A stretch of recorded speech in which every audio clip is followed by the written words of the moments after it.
সকলের দৃষ্টি আকর্ষণ। সম্মানিত বন্ধুরা, দেখতে পাচ্ছেন সাভার বাস স্ট্যান্ডের একটি ঘটনা। এত বড় একটি 4 লাইনের রাস্তা করে দেওয়ার পরেও বামের লেনে যাত্রী কাউন্টার, অথচ এই যাত্রীগুলো উঠাচ্ছে ডাইনের ডাইরেক্ট লেন থেকে। এই গাড়িগুলো প্রতিনিয়ত এভাবেই যাত্রী উঠানামা করে। এখান থেকে শুধু পুরুষরা নয়, মহিলারাও উঠানামা করে। দেখছে প্রতিনিয়ত সবাই।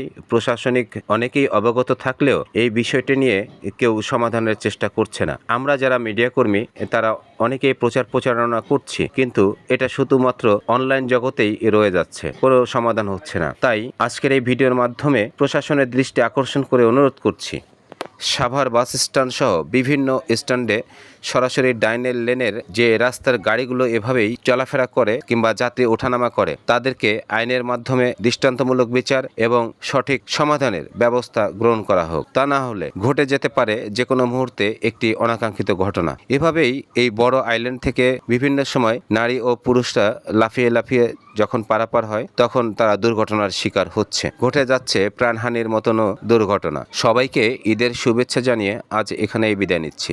সবাই ভালো থাকবেন। আসসালামু আলাইকুম।